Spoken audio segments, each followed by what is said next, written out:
There I was, standing behind the dusty counter at Ridgeview Fuel and Supply, when Beverly Lang, the infamous, power-hungry HOA president of Ridgeview Meadows, stormed in, slapped her designer purse on the counter, and barked, "Pump 4, fill it, full tank, charge it to the HOA." When I calmly told her she had to pay first like every other human being, she froze, then pulled out her phone, then dialed 911, and moments later, she was outside screaming, "He's denying essential services to HOA residents. I want him arrested," loud enough for the entire neighborhood to hear. I should have known then. This wasn't a gas dispute. This was the opening shot in a full-blown war with an HOA Karen who thought she owned the whole town. Before we dive into the story, tell me where you're watching from and what time it is there. And, if you've ever dealt with a crazy HOA, hit subscribe so you don't miss what happens next. Before I could even process the insanity of being threatened with arrest over 23 gallons of mid-grade gasoline, the day had already begun unraveling in ways I didn't see coming. Ridgeview Fuel and Supply sat right at the edge of Ridgeview Meadows, an HOA so strict they probably had regulations about the number of ice cubes residents were allowed to put in a drink. I'd worked the morning shift for almost 8 years, and nothing surprised me anymore. Not the HOA fines people came in ranting about, not the neighbors arguing over mailbox heights, not even the occasional resident demanding we respect their HOA discount, which didn't exist. But Beverly Lang, she was a different species, not dangerous, not violent, just entitled in a way that made the air feel heavier when she walked in. She was the type who believed rules were suggestions and consequences were for other people. And that morning, she strutted into the station like she owned the asphalt under my boots. Before Beverly arrived, the day had been painfully normal. My coworker and unofficial best friend, Tessa, was behind the coffee counter, attempting to revive a pot of burnt beans by adding yet another scoop. Her solution to everything? She wore her Ridgeview Fuel apron, like a warrior's armor, and she had the rare gift of turning every customer interaction into comedic commentary, whispered under her breath. "Mark," she said, leaning out from behind the racks of sugary snacks, "I can smell HOA trouble in the wind." "You're imagining things?" I muttered, stalking the gum display. Tessa raised an eyebrow. "The last time I felt this vibe, Mrs. Hartley tried to return a hot dog because it looked at her funny. "I'm telling you, Thursdays attract chaos." She wasn't wrong. Thursdays at Ridgeview Fuel had a strange magnetism for the eccentric, the disgruntled, and the plain confused, and right on cue, an engine roared outside, loud, uneven, coughing like it was dying, and then a battered silver SUV skidded sideways across 2 disabled parking spots. Tessa peeked through the window. "Ooh," she mused. "I give it 10 seconds before someone screams." The driver's door flew open so violently it bounced back. Out stepped Beverly Lang, HOA royalty, in a floral blouse, massive sunglasses, and that trademark expression that said the world inconvenienced her by existing. She marched toward the store like an eagle descending on prey. "Here we go," Tessa whispered dramatically. Beverly didn't even bother with greetings. She slammed her purse on the counter like she was making a legal declaration. "Pump 4, she barked. "Fill it. HOA account." I gave her the same smile I give toddlers trying to buy beer. "We don't have an HOA account. Payment first, ma'am." Her head snapped back like she'd been slapped by the concept of common sense. "Excuse me, I'm the president of Ridgeview Meadows." "That's nice," I replied. "But you still have to pay before I turn the pump on?" Tessa let out a snort so loud she disguised it as a sneeze. Beverly's jaw tightened. Then, like a switch flipping, she whipped out her phone and thrust it toward my face. "This," she announced, "is discrimination, Mrs. Butler." A regular buying her morning scratch-offs, muttered, "Honey, the only thing he's discriminating against is stupidity." But Beverly didn't hear a thing she was already narrating, a fake injustice for her camera, framing herself as the oppressed victim of a ruthless gas station dictator. Then came the moment when she stepped outside, dialed 911, and declared in her best dramatic voice that she was being denied essential services by a hostile non-HOA business. I should have known better than to think the situation would stop there. Beverly never did anything halfway. "Think she's done?" I asked. Tessa shook her head. "Oh no, Mark, this is just her warm-up lap." 15 minutes later, just as I finished cleaning the slushy machine, a second SUV rolled in, this one covered in American flags, HOA bumper stickers, and handwritten posters taped to the doors. Justice for HOA residents, stop community abuse, and my personal favorite, free gas is a right. Out stepped 3 women wearing matching t-shirts that read Ridgeview Meadows Community Standards Committee. Each held a protest sign in one hand and a phone recording in the other. Tessa nearly dropped the coffee pot. Oh my God. She brought back up? I sighed. We're being protested, aren't we? Congratulations, she said, patting my shoulder. You angered the HOA queen. Now she's assembled her court. Beverly stormed back inside, armed with a clipboard, her expression triumphant as if she'd personally drafted a Declaration of Independence. I am filing an official HOA complaint, she announced, slamming the clipboard onto the counter so hard the register beeped. Against who? I asked. You, she snapped, for denying service to HOA residents, for hostility, for discrimination based on community membership, Tessa mouthed. Community membership? I took a breath. Ma'am, you refuse to pay. That's it. No discrimination, no conspiracy, just payment. Outside, the HOA crew waved their signs like we'd committed a federal crime. Cars slowed down to stare. Someone across the street took out lawn chairs. This small town loved a spectacle. Then Beverly raised her phone and declared loudly, I will not be silenced. This business is a danger to Ridgeview Meadows. At that exact moment, Sheriff Cole Warren pulled into the lot.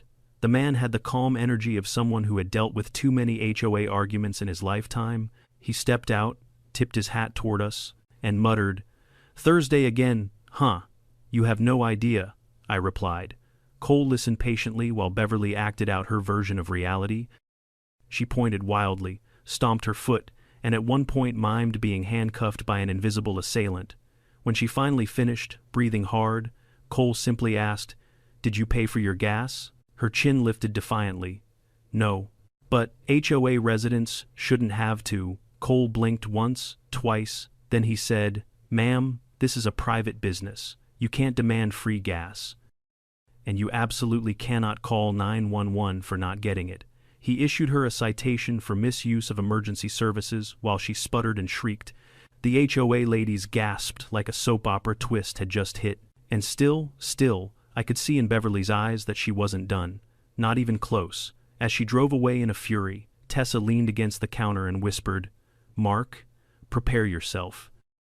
That woman is at home right now planning Act 2. I wanted to believe she was wrong. I wanted to think Beverly would stop after getting humiliated by law enforcement. I wanted to pretend the worst was over, but deep down, I felt a knot forming in my stomach, the kind that comes before a tornado hits. Because if there's one thing more dangerous than an HOA Karen, it's an HOA Karen who thinks she's been publicly challenged, and I had just lit the fuse. The next morning, I pulled into the parking lot with the same sinking feeling a soldier probably gets when he knows he's returning to the battlefield he barely survived yesterday. Ridgeview Fuel and Supply looked exactly the same faded sign, same crooked ice freezer, same dent in pump 3, but the air felt different. Charged. Like the calm before the HOA storm, I hadn't even stepped out of my truck when I noticed something taped to the front door. A piece of poster board, written in aggressive red glitter marker, hanging crookedly, as if whoever put it up was too angry to measure straight. It read, Boycott Ridgeview Fuel. Justice for HOA residents. The glitter sparkled in the morning sun, taunting me. Only Beverly would wage war with arts and crafts supplies. Inside, Tessa was sipping her third coffee of the day, which meant she'd been here long enough to witness the chaos. She looked at me the way a medic looks at someone who doesn't yet realize they've been shot. Before you ask, she said, holding up a hand. No. That sign was not there when I opened. Someone snuck up at dawn with a glue stick and righteous fury. I groaned. Please tell me Beverly went home, slept it off, and realized the world doesn't owe her gasoline. Tessa slid her phone across the counter. Brace yourself. On the screen was a Facebook live stream labeled, On Location, at the scene of the crime. The crime was apparently me. Across the street, right at the entrance to Ridgeview Meadows, stood Beverly and 4 HOA diehards holding signs, waving them at passing cars. One woman had a megaphone and was dramatically chanting something that sounded like, No more gas shame. Another clutched a Bible to her chest, as if protecting herself from demonic fuel attendants. "They've been at it since sunrise," Tessa said, deadpan. One tried to throw a bag of dog poop at the door. She missed and hit her own windshield. For a second I laughed, hard. Because honestly, this was too ridiculous. But the humor evaporated quickly. There were already dozens of shares, comments, and angry face reactions under the live stream. Most people were laughing at Beverly, but a handful were egging her on. I suddenly felt the weight of it all pressing down on my shoulders. This wasn't just a quirky HOA fight anymore. This was public, this was loud, and this was getting bigger. 20 minutes into the shift, the first concerned resident wandered in. She wore yoga pants, a Ridgeview Meadows visor, and an expression like she'd smelled something rotten. She pretended to browse the windshield wiper section while filming me from behind a shelf of motor oil. "Hi there," I said. She flinched like I'd hissed at her. "Oh, I'm just checking the, viscosity." She waved a random bottle. "Is the fascist working today?" I stared at her. I have absolutely no idea what that means. She slipped out the door faster than a spooked deer. A man in a tie-dye shirt came next. He strolled up to the counter with a bag of chips and leaned in conspiratorially. "Hey, man," he whispered. "How do you feel about free enterprise?" He wiggled his eyebrows like he expected me to confess to running a black market gas cartel. "I feel," I said, "that you have to pay for your chips." He nodded dramatically, as if I'd said something deeply philosophical, then wandered off without buying anything. By 10 a.m., the store felt less like a business and more like an aquarium with tourists tapping the glass. Every customer recorded something. Some wanted a fight, some wanted proof I wasn't the monster, Beverly claimed, and some just wanted to be part of the drama. I tried to stay calm, but my patience was thinning fast. That was when two men in cheap suits walked through the door. They marched up to the counter with chests puffed out, badges swinging on lanyards that looked like they'd been printed on a home computer. "We're with the Community Consumer Protection Agency," the taller one said. "No, you're not," Tessa muttered under her breath.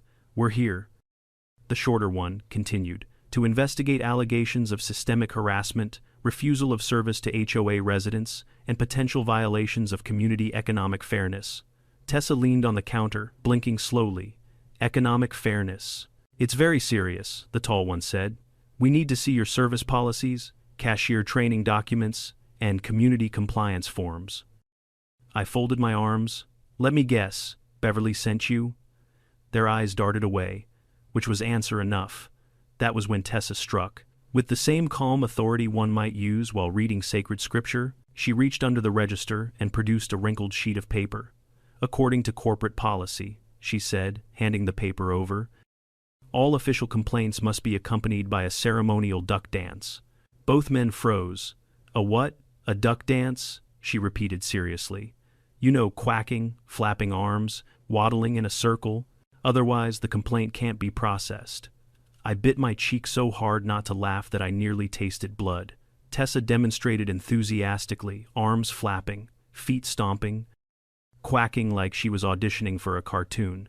Mrs. Butler, observing from the lottery counter, laughed so hard she dropped her soda. The two investigators stared at each other, mortified. Then they muttered something about checking with their supervisor and scrambled out the door like raccoons fleeing a flashlight. For one glorious moment, the store was quiet again. But peace never lasts around Ridgeview Meadows. At 11 a.m., Bradley Knox, district manager, my boss's boss, stormed in like a thundercloud wearing khaki pants. His face was as red as the gas pumps outside. He slapped a stack of printed emails onto the counter. "What the hell is going on, Mark?" he barked. "The Chamber of Commerce called me. My insurance agent called me. And now I've got HOA board members demanding a meeting. This station is trending on the town Facebook page. Trending, Mark." I took a breath and explained everything calmly. How Beverly had demanded free gas, how she'd called the cops, how she'd staged a protest, how she unleashed fake investigators like we were living in some dystopian HOA dictatorship. Bradley didn't care about details. He cared about numbers, reputation, revenue. "You fix this," he snapped, "or I suspend you until it blows over." His words hit me like a punch to the ribs. Suspend me. Over Beverly's tantrum, I clenched my jaw, trying to keep my voice steady. So you want me to bow to the HOA and fuel their cars for free? I want the drama gone, he said. I don't care how. He walked out without waiting for my response. The door slammed so hard, a shelf of beef jerky shook. I sat behind the counter and exhaled slowly. My hands were trembling not from fear, but from a new fire building in my chest. This is insane, I whispered. Tessa sat beside me on the little step behind the counter, sipping her coffee like this was all part of the Thursday routine. You know, she said thoughtfully, if Beverly wants war, maybe it's time we stop playing defense. I looked at her. What do you mean? Not pranks, not yelling, something smarter? She tapped her temple. We expose her, everything, her lies, her misuse of authority, her abuse of HOA power. We let the whole town see the truth. I shook my head. Beverly controls the HOA. She has a cult following. Tessa grinned. But I have something she doesn't.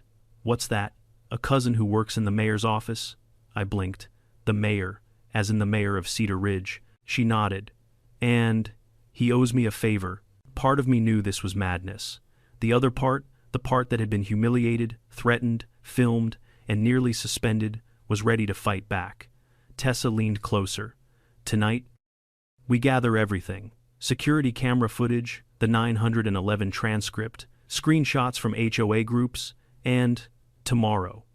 What happens tomorrow? She smiled like a strategist, preparing to flip a kingdom. Tomorrow, she said, we invite the mayor to the circus Beverly built. Outside, across the street, Beverly lifted her megaphone and screamed something about economic oppression. I closed my eyes, took a breath, and felt the shift within myself.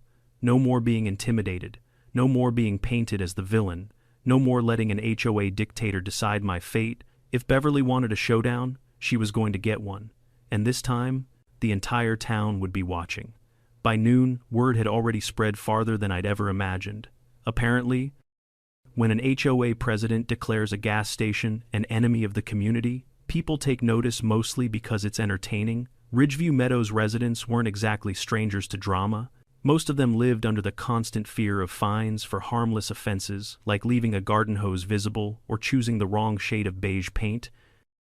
Beverly Lang had turned the neighborhood into her personal kingdom, and folks were used to bending under her rules. But seeing her go to war with a gas station, that was new, and people love new. The first real sign of escalation came in the form of 3 HOA board members marching down the sidewalk like a parade of angry mall cops. They carried clipboards, wore matching Ridgeview Meadows polo shirts, and strutted around as if they had jurisdiction over the entire county. Tessa spotted them from inside the store and whispered, "Here comes the HOA Enforcement Task Force. God help us all." They didn't enter the store immediately. Instead, they formed a semicircle outside the front door and began taking photos.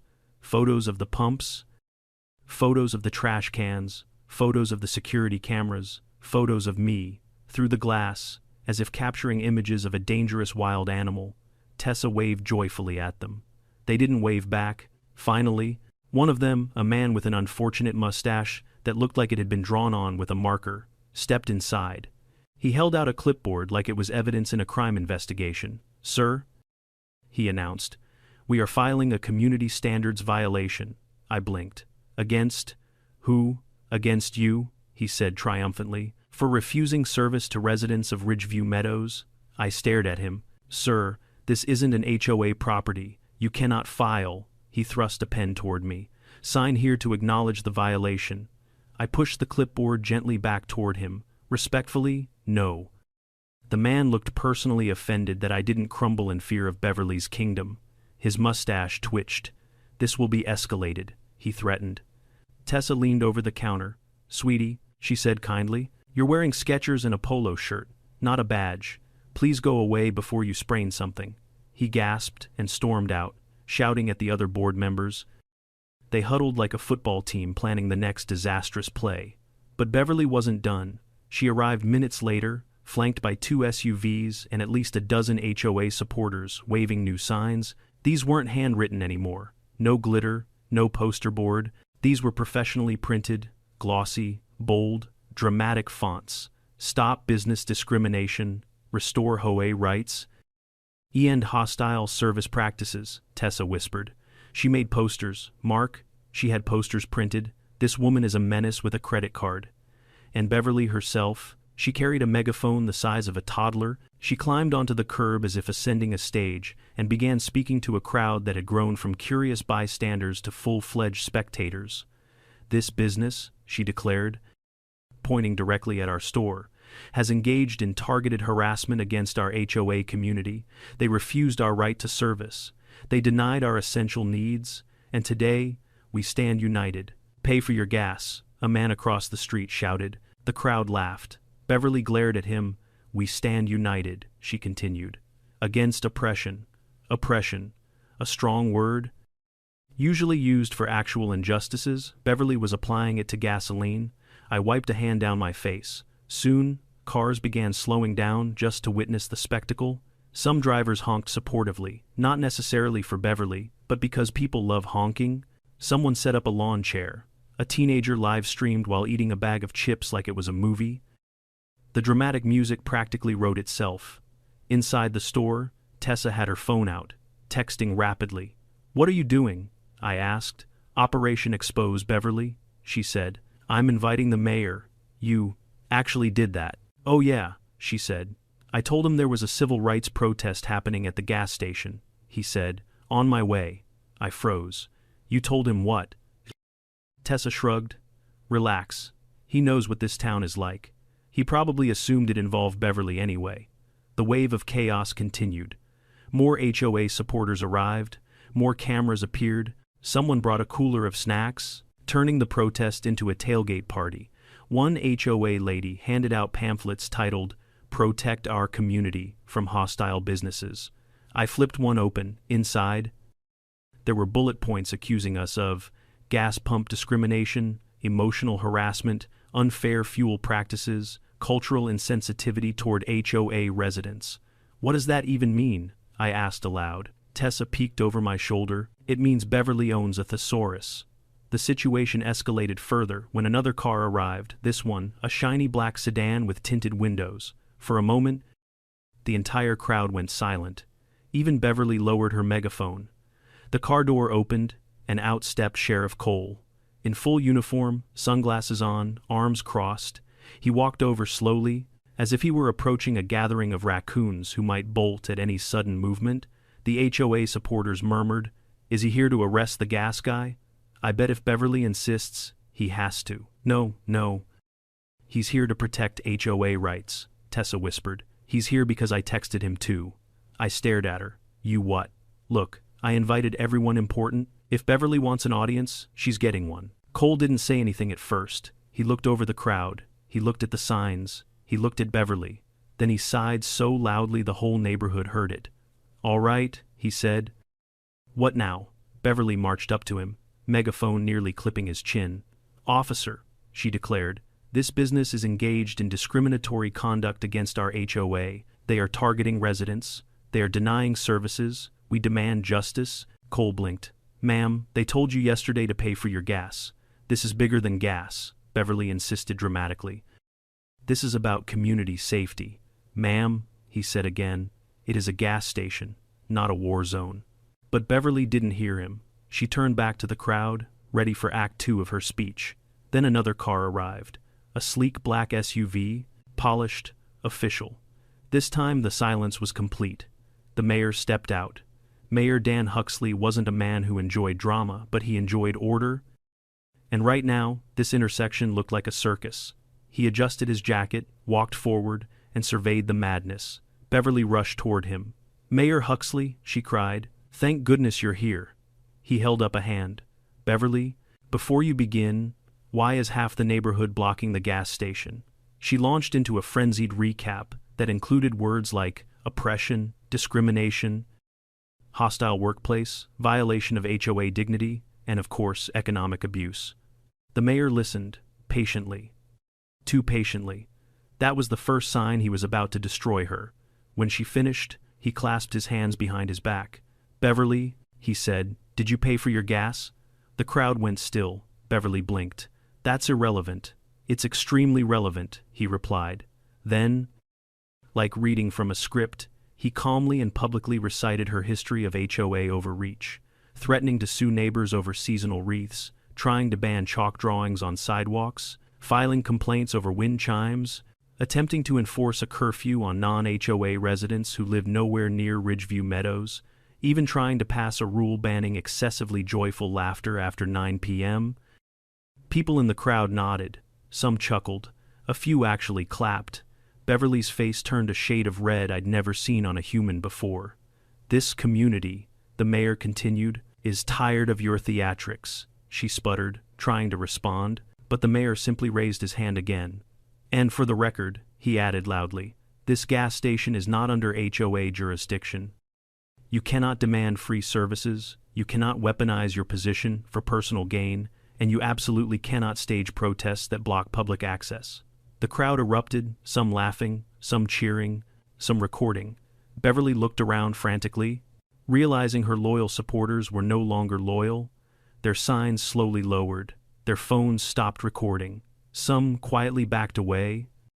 She'd lost them, completely. Tessa leaned toward me. "This," she whispered, "is better than television." And for the first time in days, I felt the pressure lift. The war wasn't over yet, but the tide had officially turned. Sheriff Cole stood there with his arms crossed, letting the noise of the crowd settle. The mayor's last words were still echoing across the lot when the decibel level of the HOA protest dipped into an uneasy silence. It was the kind of silence that comes right after someone drops a microphone or a bomb. Beverly's supporters looked uncertain, glancing between her and the mayor like children realizing their favorite teacher might not actually know what she's doing. A few people quietly folded their glossy protest signs under their arms. One woman wearing a Ridgeview Meadows Unity shirt mouthed something like, "Oh my God," before backing away toward her car. But Beverly wasn't someone who surrendered. She clenched her clipboard so tightly her knuckles turned white. "This is a misunderstanding," she said sharply. "The mayor has been misinformed. I will not allow this business to endanger our HOA community." The mayor rubbed his temples as if he suddenly remembered he had more important things to do, like literally anything else.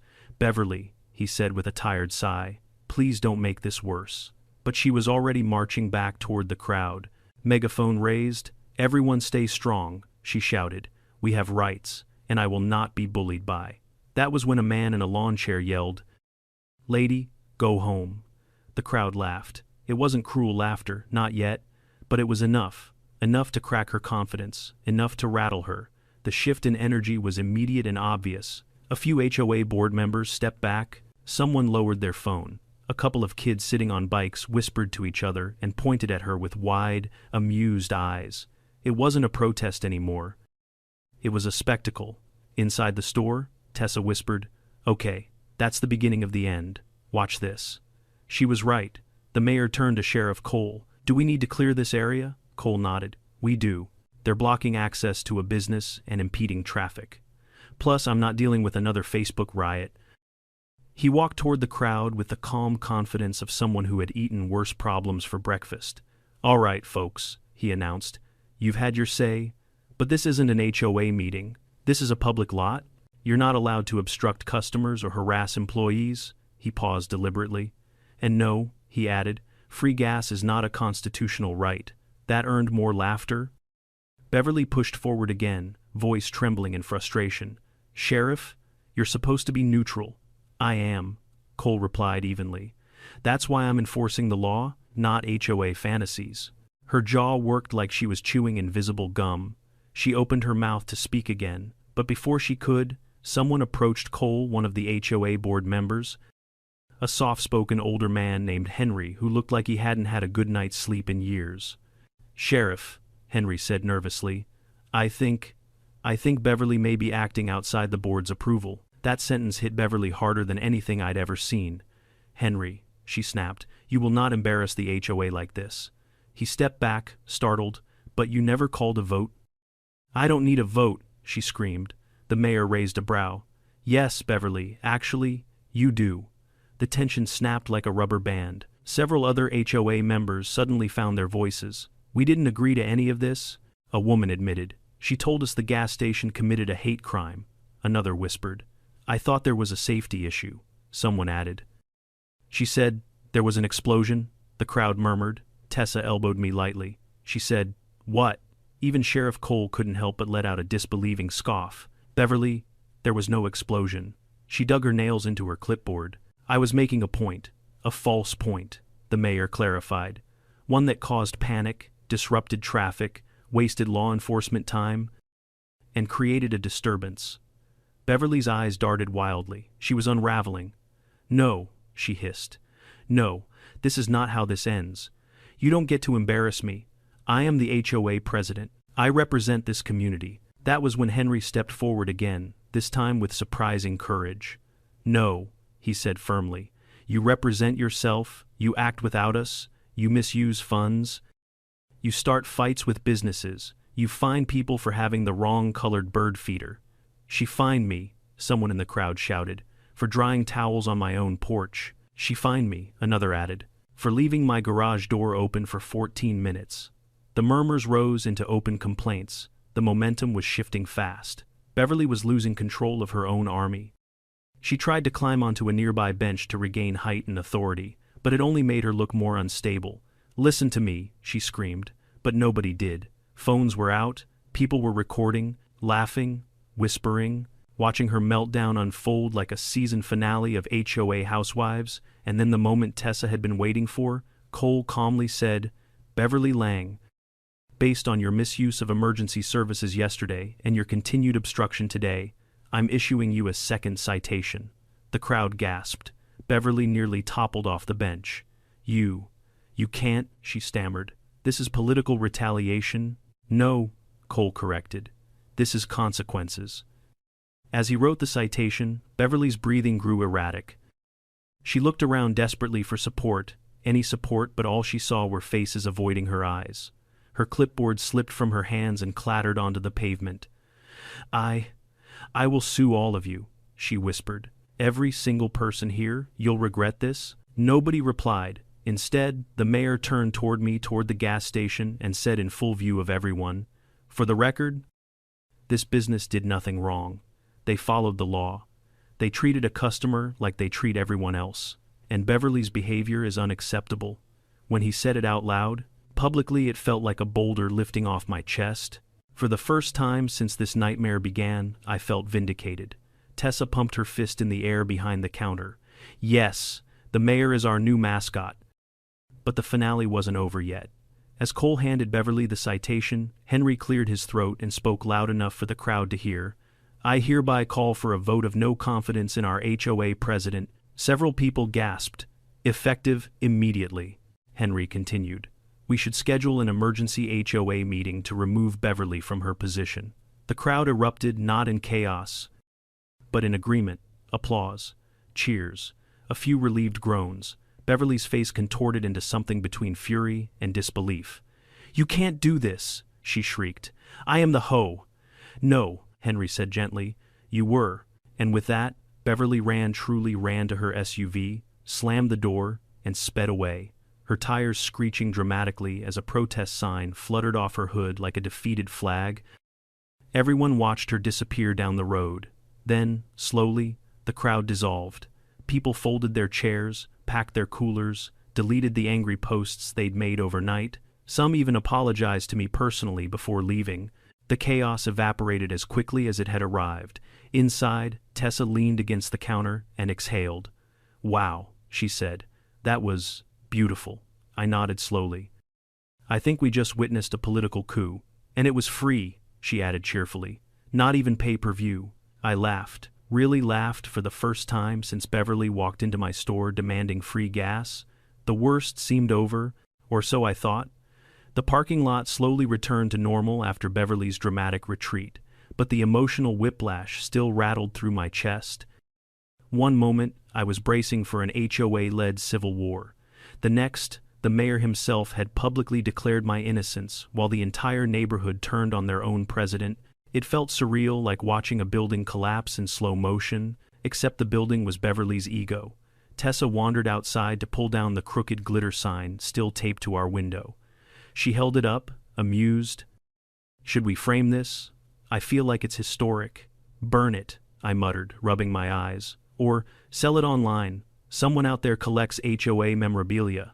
But the truth was, despite the relief, exhaustion hit me hard. The adrenaline drained from my body all at once, leaving behind the fatigue of someone who just fought off a bear using nothing but customer service and sarcasm. I was still trying to catch my breath when a white sedan rolled into the lot. I recognized the car before I recognized the woman getting out of it, Mrs.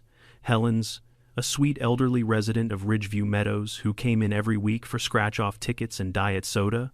She'd always been polite, always tipped her head kindly whenever she spoke to me.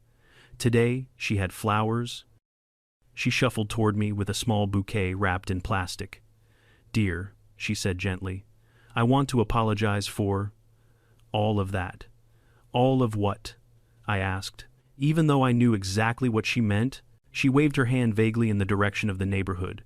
The circus, the hysteria, the Beverly of it all. I stifled a laugh. Even she was calling it that. I didn't participate. She continued. But I watched from my window, and I saw how you handled yourself. You were patient. You were calm. You didn't treat anyone badly. That woman, she paused, has been a thorn in this community for years. I'm glad someone finally stood up to her. She pressed the flowers into my hands. "For you," she said, "and for that nice girl who works with you, I hope things calm down now." I thanked her, genuinely touched. She left with a smile, and for a moment, everything felt peaceful. But peace is fragile when your business sits on the border of an HOA war zone. By mid-afternoon, my district manager, Bradley, returned, though this time, he didn't storm inside like a corporate thundercloud. Instead, he hesitated at the doorway, cleared his throat, and approached the counter with the cautious humility of someone attempting an apology. "Mark," he said, I heard about what happened. You were here this morning," I reminded him. "Right," he said quickly. "But I heard what the mayor said, and the sheriff, and pretty much the entire town." He scratched the back of his neck awkwardly. "I may have overreacted earlier? And I shouldn't have threatened suspension before hearing your side?" I nodded slowly, letting him stew in it. He'd earned a little discomfort. "As a gesture of goodwill," he continued, sliding an envelope onto the counter, "the company wants to offer you a bonus for maintaining professionalism during a public incident. And because corporate saw the live stream," I blinked. "Corporate saw the live stream. Oh yeah," he sighed. "It's trending on the local subreddit too." I didn't know whether to laugh or cry. Before he left, Bradley added, "Good job, Mark, really. Not everyone could have handled that mess."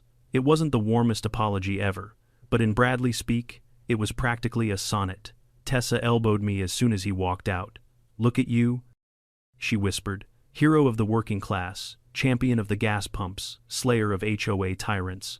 "Shut up," I said, though I couldn't stop smiling. We thought that would be the end of the chaos, a resolution, a satisfying conclusion, a roll of credits. But of course, life never wraps itself neatly. Around 4 p.m., a group of Ridgeview Meadows residents entered the store, not with anger, or cameras, or signs, but with relief. They thanked me. They apologized for Beverly. They bought snacks. It seemed like the whole neighborhood had collectively exhaled. Until the last resident stepped inside. He was tall, thin, and wore a suit that was too formal for a gas station visit.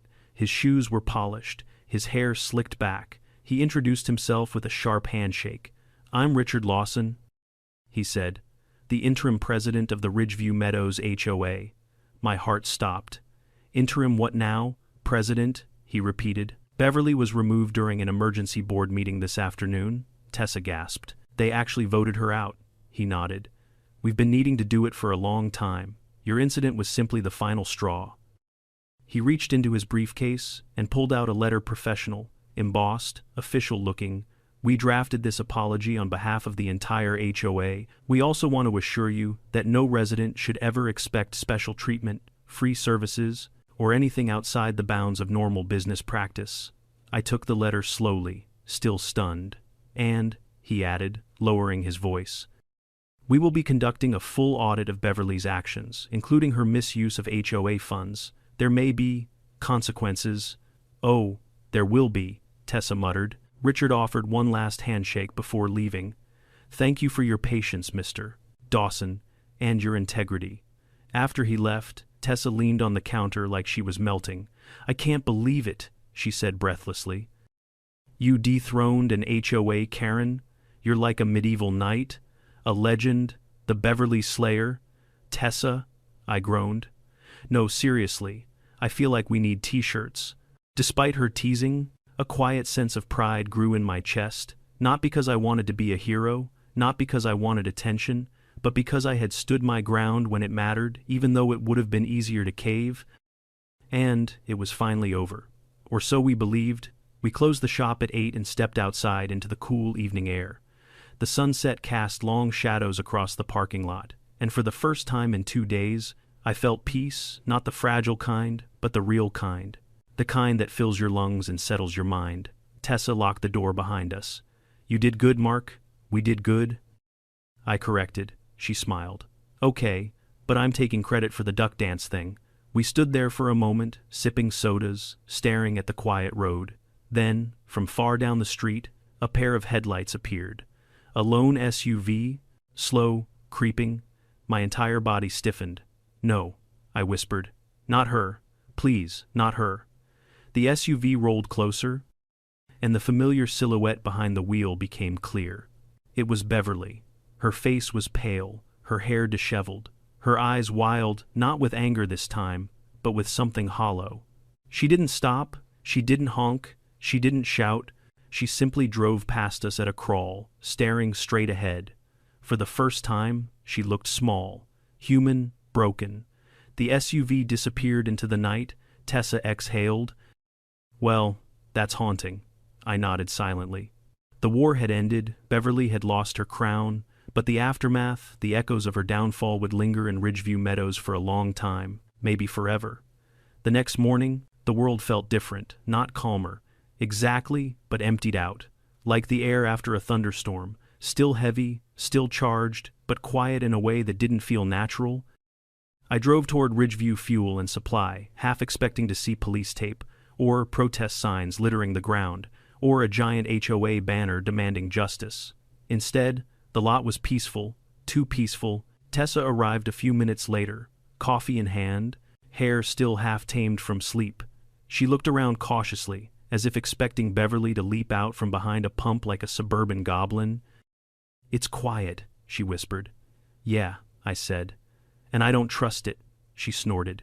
You've been traumatized by a 2-year-old woman with a megaphone? That's understandable. We unlocked the store and stepped inside. Everything looked normal, mercifully normal.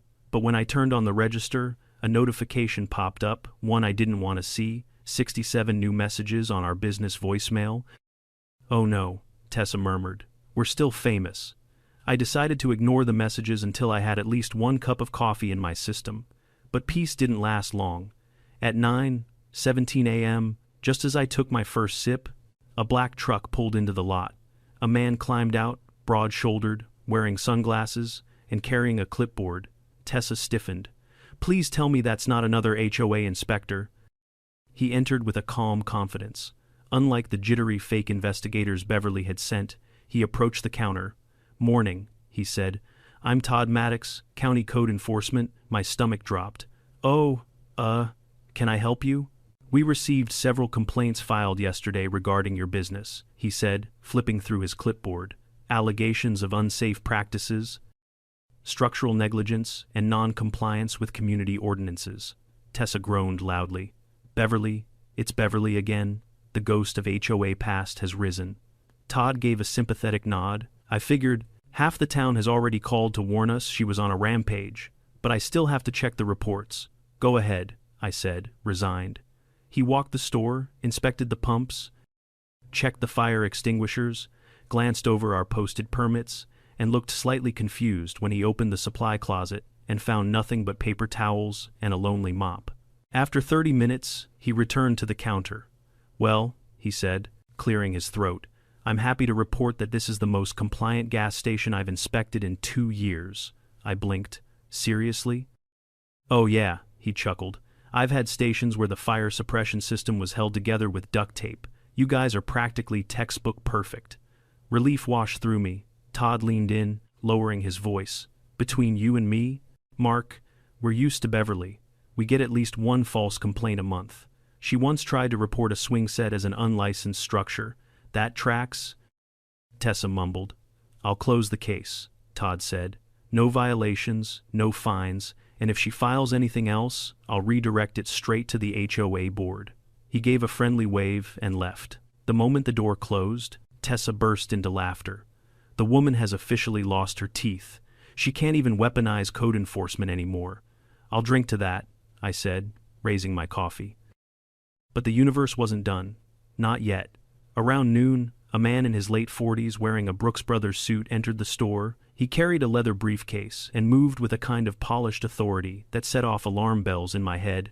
Good afternoon, he said smoothly. My name is Attorney Samuel Trent.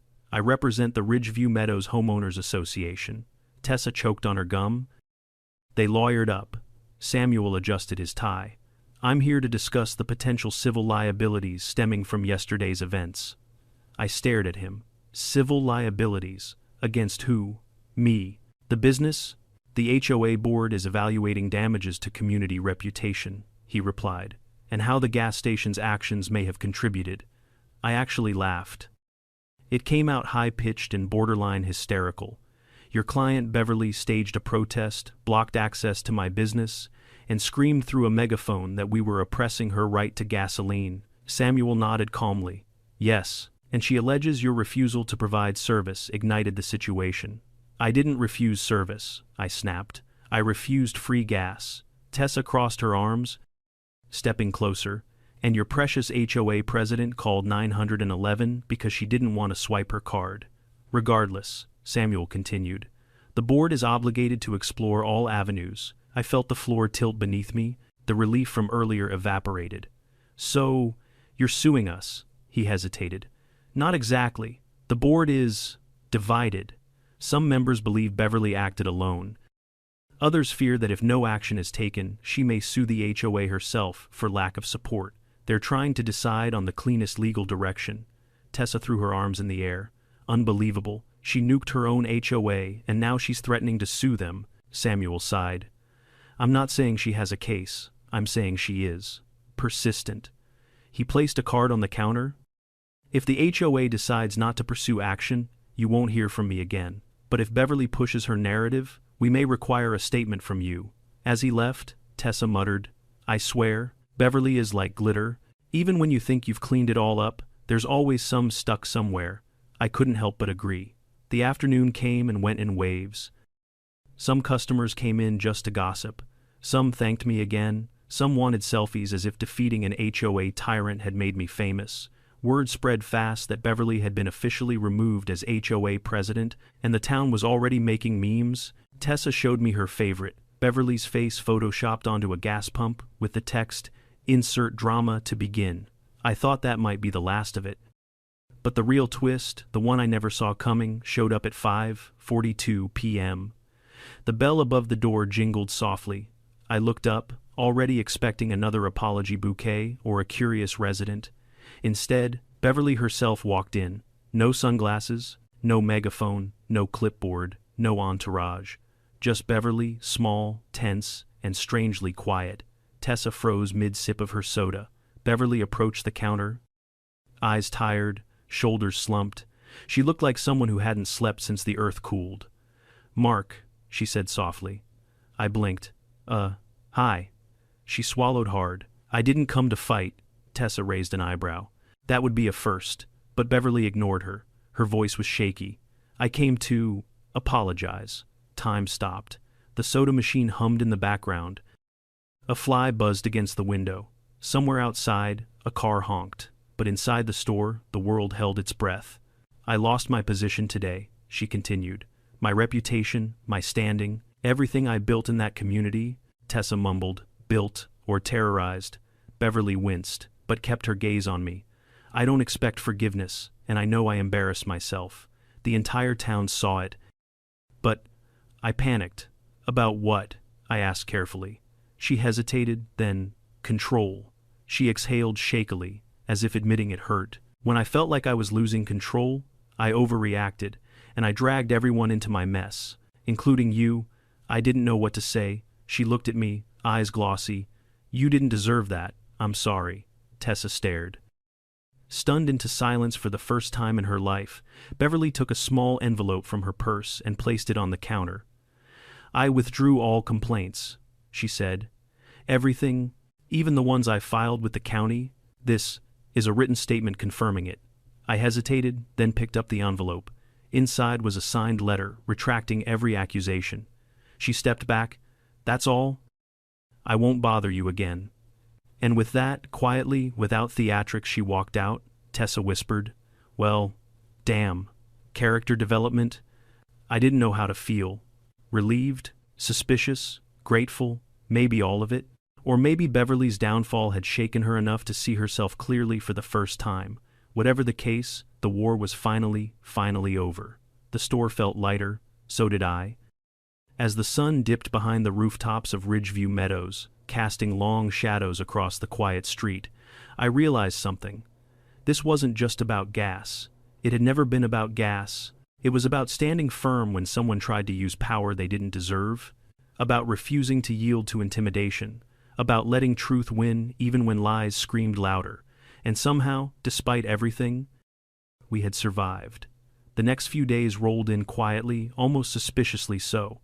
After the chaos Beverly had unleashed, the silence felt unnatural, like the town was collectively holding its breath. Customers trickled into Ridgeview Fuel and Supply as usual, but the energy was different. People spoke to me with a kind of reverence, as if I were some knight who had slayed a dragon and saved the village. Tessa leaned into that narrative far too enthusiastically.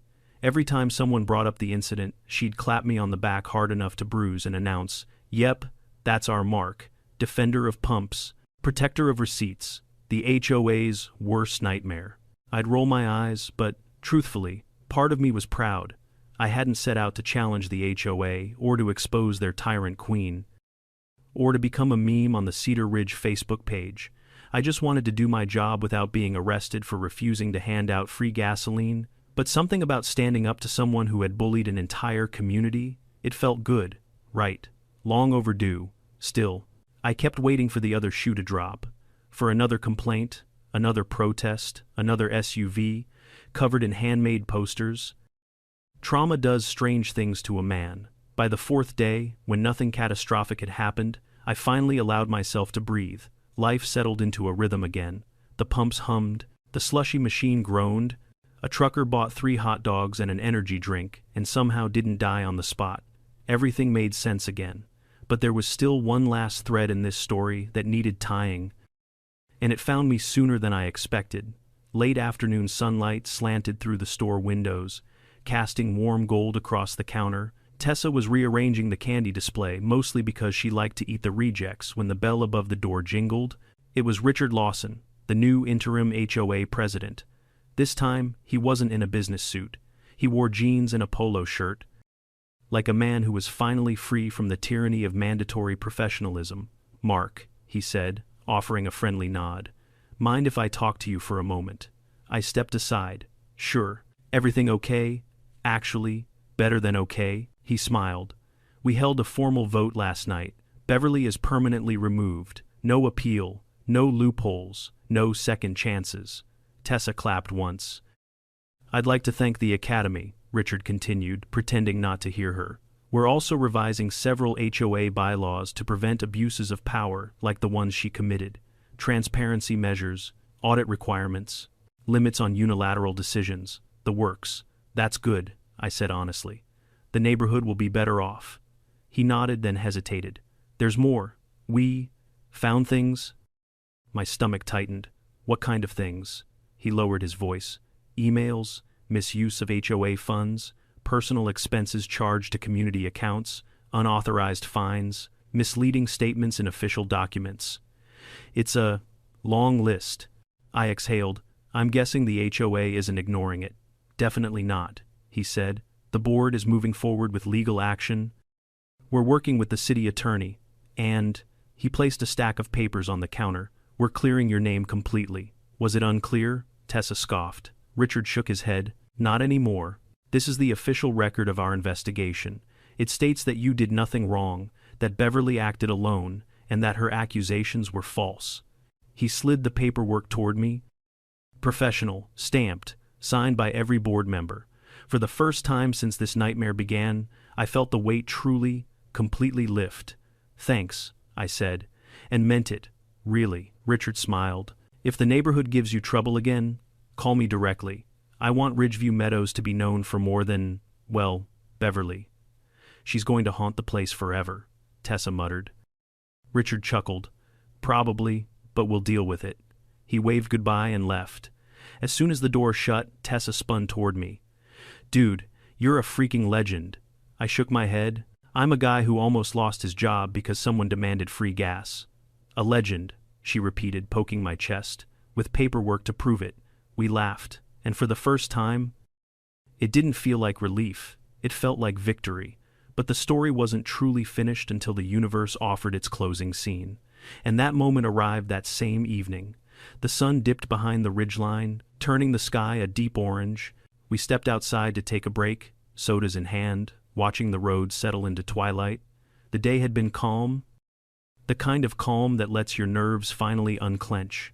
Then a car approached, slowly, carefully. A beige sedan with a dented bumper. Tessa whispered, "Is it?" "No," I said instinctively. "It can't be." But it was. The sedan pulled into the lot, hesitated, then parked crookedly. The driver's door opened, and Beverly stepped out. Except she wasn't Beverly the HOA tyrant anymore. No sunglasses, no clipboard, no airs, no armor. She wore a plain sweater and jeans. She moved slowly, as if each step was a negotiation with gravity. Her face wasn't furious. It was tired, hollow, human. I straightened. Tessa tensed beside me. Beverly stopped a few feet away, her eyes lifted to meet mine. There was no fire in them, only resignation. "I heard," she said quietly, "that the HOA cleared your name." I nodded. "They did." She swallowed. "Good. That's good." Tessa crossed her arms. "So what now? Want to accuse him of stealing your gas molecules from the air?" Beverly flinched. "I'm not here to fight." She took a deep breath. Her voice cracked. "I lost everything. My title, my influence. My home might even be at risk if the board sues me. I spent so long controlling everyone else that I didn't see what I turned into." Silence stretched between us. "I'm sorry, Mark," she whispered. "You didn't deserve any of it, and I don't expect forgiveness. But I needed to say it." She reached into her pocket and pulled out a small card, handwritten, the words shaky but sincere. "I wrote you a proper apology, for everything." She extended the card. I hesitated, then took it. "Thank you," I said quietly. She nodded once, stepped back, and without another word, returned to her car.